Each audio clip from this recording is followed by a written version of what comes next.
Well, I hope you all had a good week. I know I did. And I'm delighted to be back here with you. We're talking about the book Paul by N.T. Wright in this class. We're walking through it. And I've learned so much about Paul, and we're only in the 8th or 9th chapter so far. I've learned an awful lot about him. This guy is extremely bright, I think, probably brighter than a lot of people I've read who've tried to write different articles and things about the Apostle Paul. Today, we're taking Paul to the city of Ephesus. Today, Ephesus is not known as Ephesus. If you look for it on the map, you wouldn't find it. Today, Ephesus is known as Bird Island. It's also in Greek known as Kousa Dasi. Kousa Dasi. That is the city that we're talking about when we think about Ephesus in the Old Testament. Today it's Kousa Dasi. It's a beautiful Greek city. It has about 800,000 people. And the city at the time of Paul was way more inland than it is today. The city has moved out to the edge. You can imagine such a beautiful blue ocean over there, and they moved the houses and everything toward the ocean and away from where it used to be when Paul was there. The nickname of the island is Bird Island.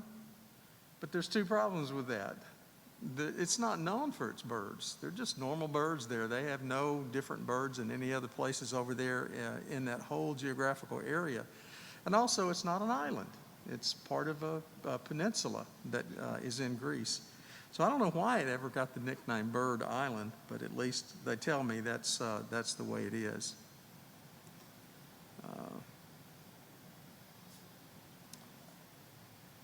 Trade has always been the name of the game in Ephesus. It's a Roman city at the time of Paul.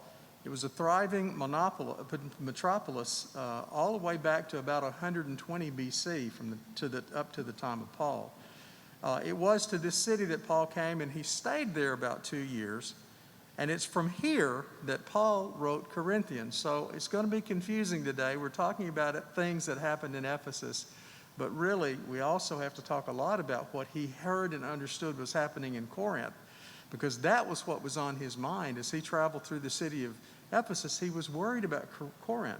We know he was because from this city he wrote 2 letters to the Corinthians. And we're going to talk a bit about both of those. This is an image of a Roman-style theater that could hold about 25,000 people, a pretty large theater. And they use it even today. They still have things that happen in the community, and they go there for that, for certain things they have there. It held the honor of being the largest theater in Anatolia, which really is the largest part of Turkey, and it's also known as Asia Minor. So sometimes we refer to Asia Minor, sometimes we refer to, hey man, could I bug you? Could you get this up there for me, or what do I need to do to make that happen? Uh-huh. Yeah. Oh, I know what you do. Wait.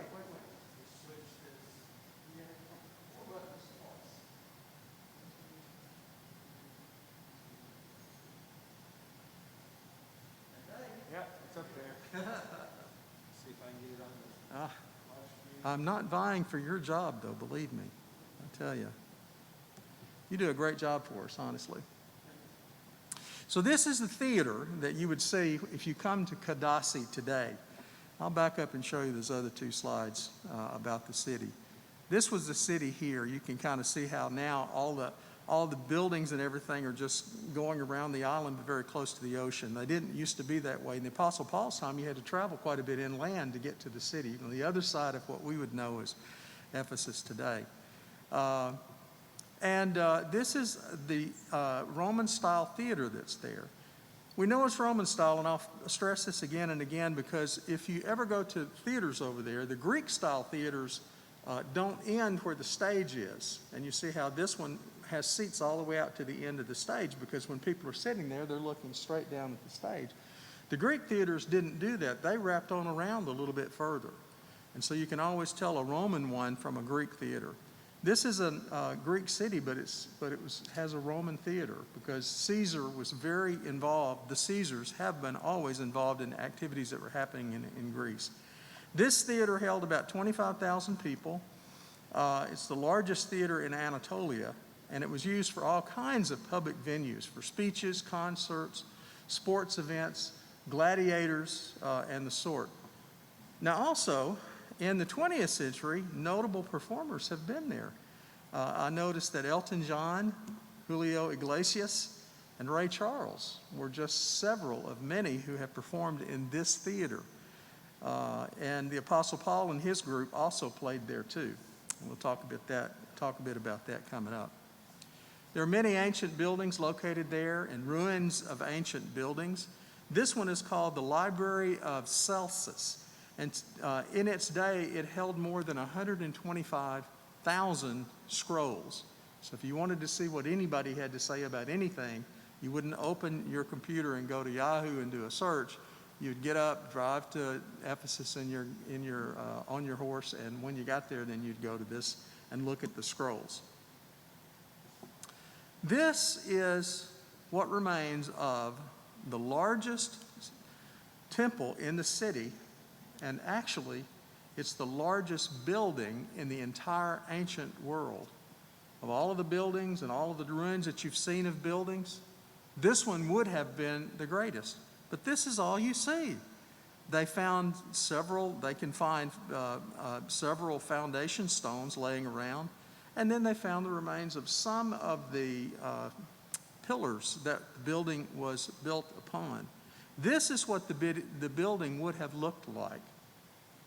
This is the Temple of Artemis. This temple is in a park in Turkey called the Miniaturk Park. Miniaturk Park in Istanbul.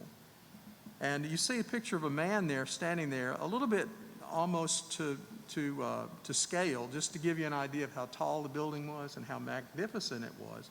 This is the largest building in the entire ancient history of that area over there. But this is actually how big that building is. If you go to Miniaturk Park in Istanbul, Turkey, you could walk up to it and see it, and you're just about as tall as it is. So that's about how tall that miniature model is.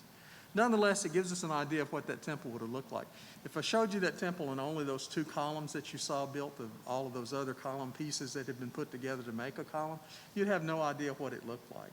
So this gives you a better idea. When Paul got there, he would have seen that. And he would have told them that that is one day going to fall. And they would have thought, what are you talking about? How in the world is our magnificent temple ever going to fall? It's going to live forever.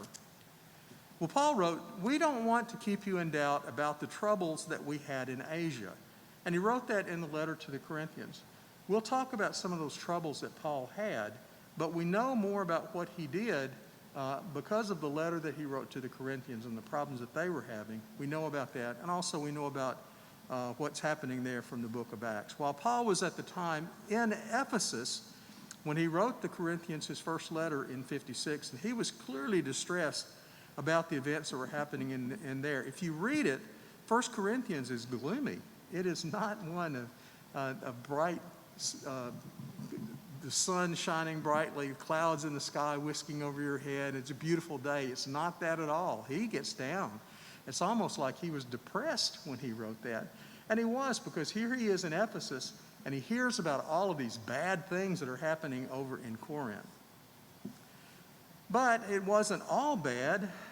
Paul is pretty upbeat about things at times. It's not nearly as dark as they believed it would be, because he had plenty of things to be thankful for when he wrote back to those churches in the letters that he wrote. And he is always hopeful, always engaged, and never really that much down, except perhaps in 1 Corinthians. Now, N.T. Wright believes that Paul was imprisoned in Ephesus, but he doesn't have any evidence to say that, and no one else is saying really that Paul was ever imprisoned in Ephesus. But if you look at it, there's some good reasons to think he may have been. There are so many letters that we do not have clear insight into the location he was when he was writing them. We know the location of a few, but not all of those.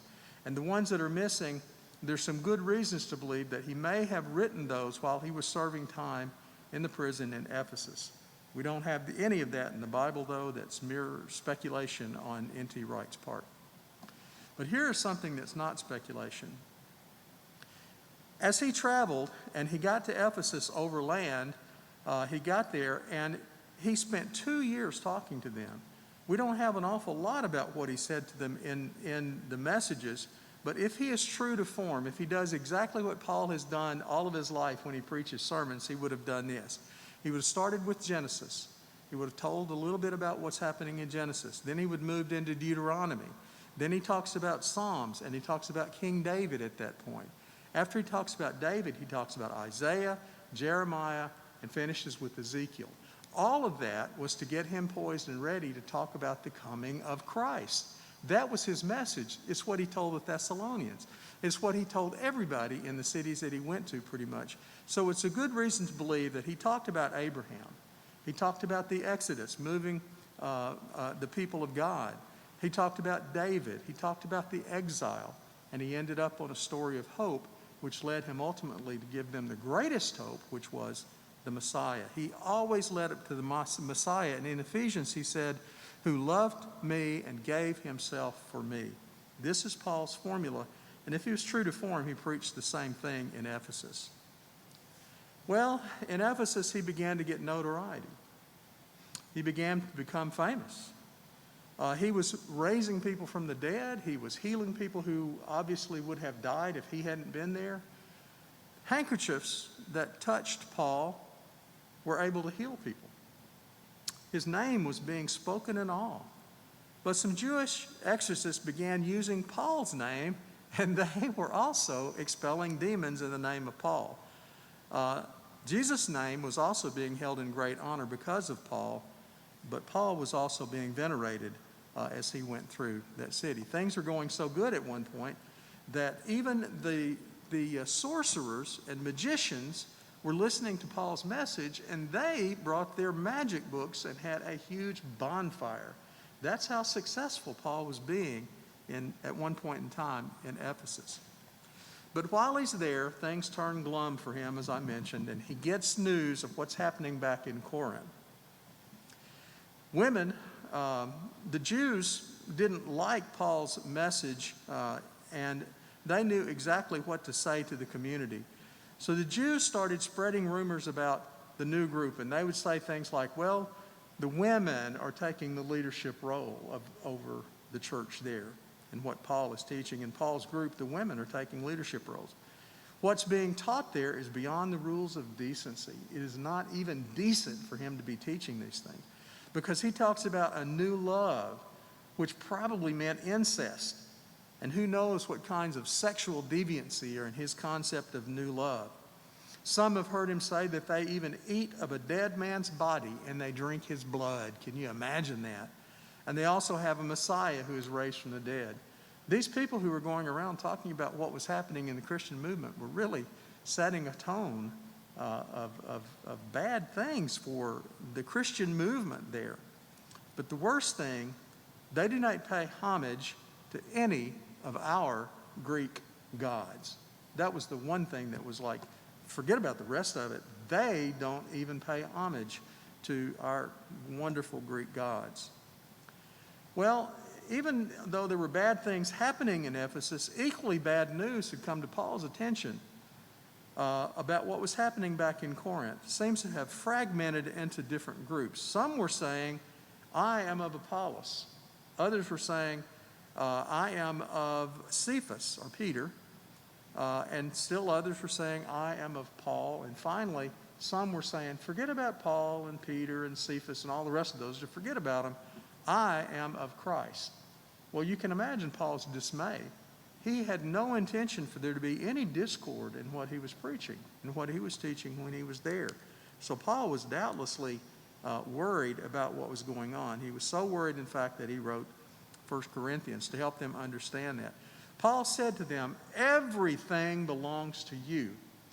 Why are you breaking off in little splinter groups and only taking a part of everything? You're taking one part of it when you go to a group that's known for Cephas, or one part when you take a group that's known for Apollos.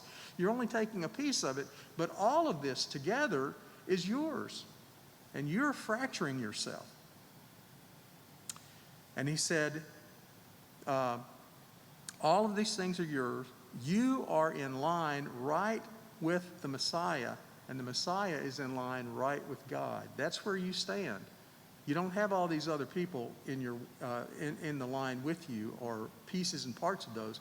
You just have Christ in front of you, and he reports to God. This means, according to N.T. Wright, that when Paul was invited to a meal with a Jewish family, he would act very Jewishly. He would honor their custom. But when he went to a Gentile family and had a meal, he is free in his conscience to do like those Gentiles did and participate as they would when it comes to dietary requirements. So in his letter back to the Corinthians, Paul is quick to note that in these times, all of us can expect the world to be turned on its head. And he gave the example of an apostle. He said an apostle is not someone to be venerated. It's not someone to be worshiped.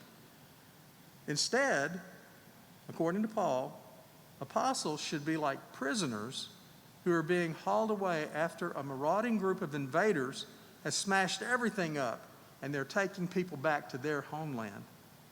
Once arriving, they should expect to be brought into the city in chains and walk through the town to show how powerful the city is and how weak the forces are that are against him.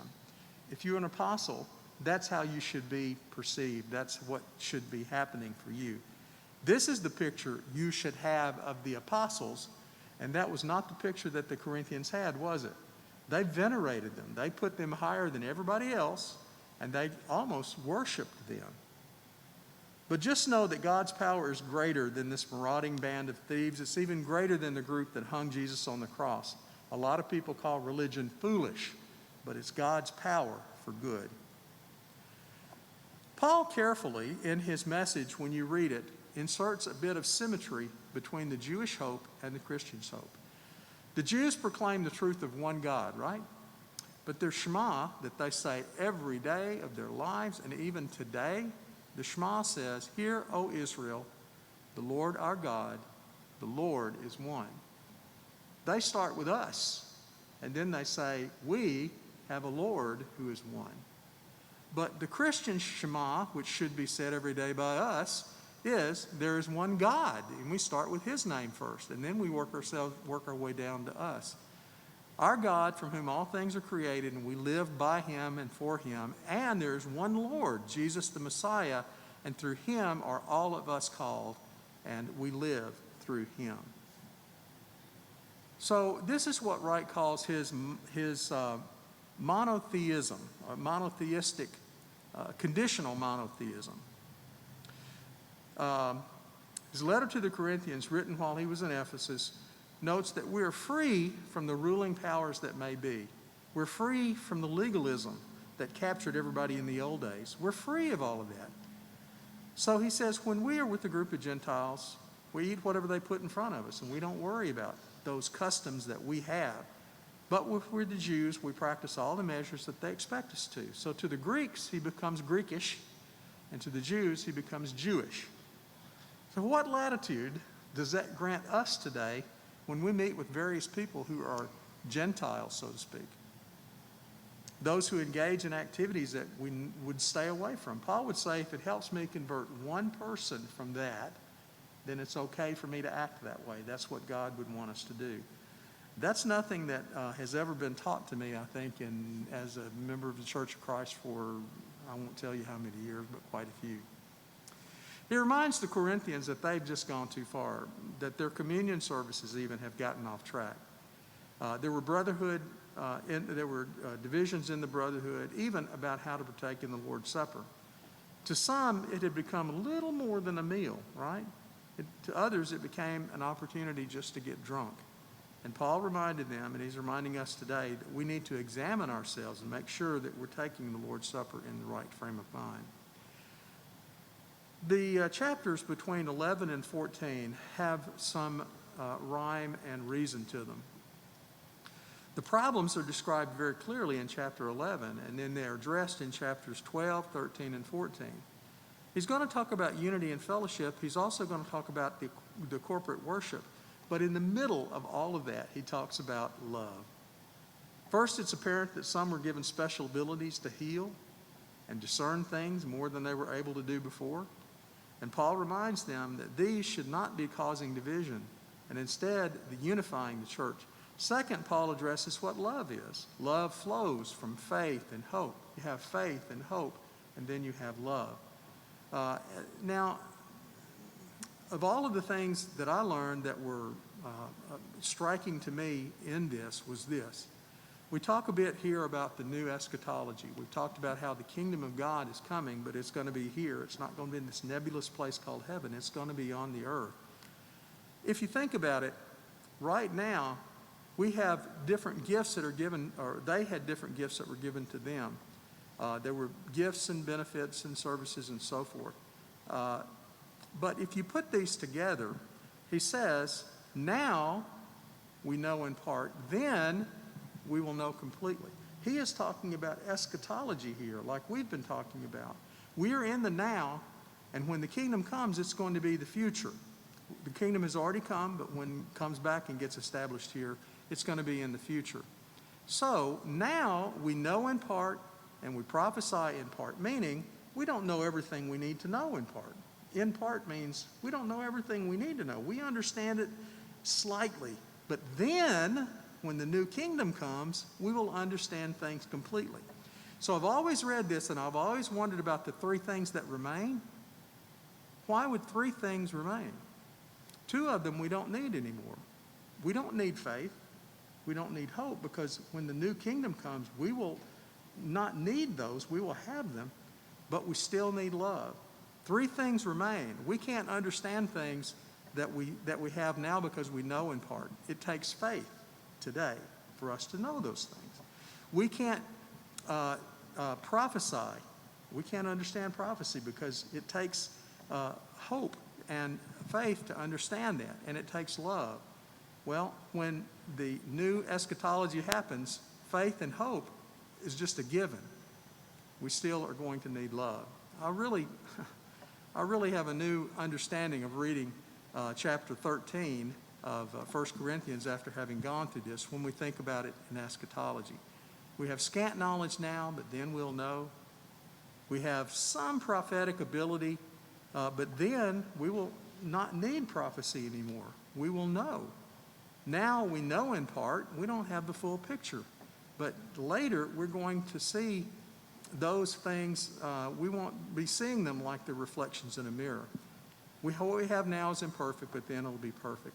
He was asking them to think eschatologically, I suppose. So at the end of the story of what happened to Paul in Ephesus is this: a riot ensues. The people in the marketplace realize that what he's been teaching them is you don't need these little golden statues that we've been making for you and you've been buying from us. You don't need those anymore. That's what Paul is saying. We're going to start losing revenue. So they got together all of the people who were making all of these things and got the people stirred up into a frenzy. The people overflood the stadium, and Paul and the group are down on the stage in this stadium. The people rush in, and someone shouts, "Who is this man who says our gods are worthless?" And they chant for 2 hours. 25,000 people up there in the stands chanting to Paul, chanting to everybody, and they're saying this: Mega lahi Artemis Ephesion. And the emphasis was on the second part of all of that.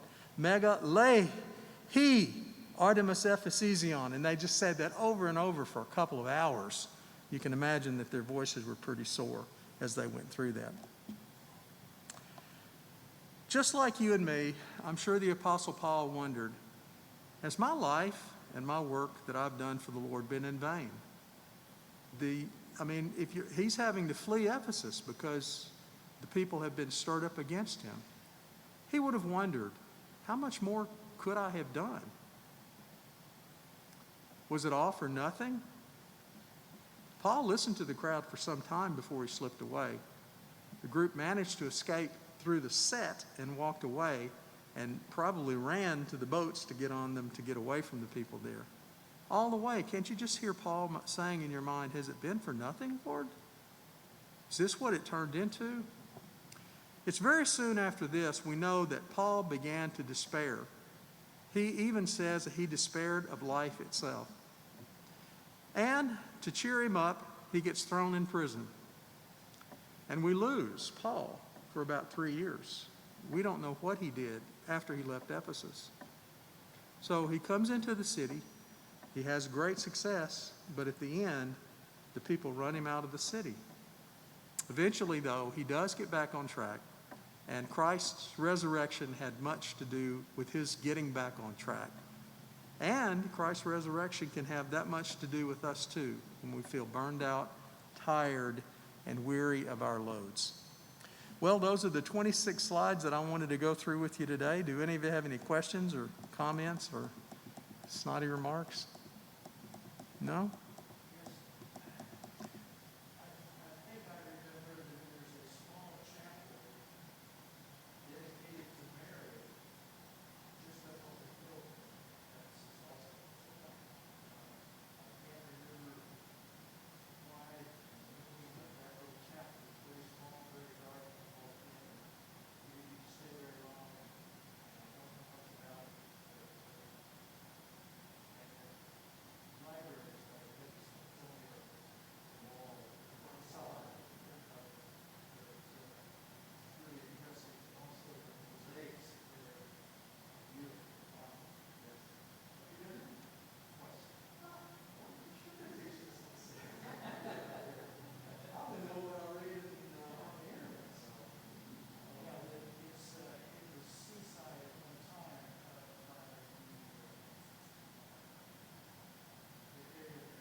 Any of the rest of you been to Ephesus?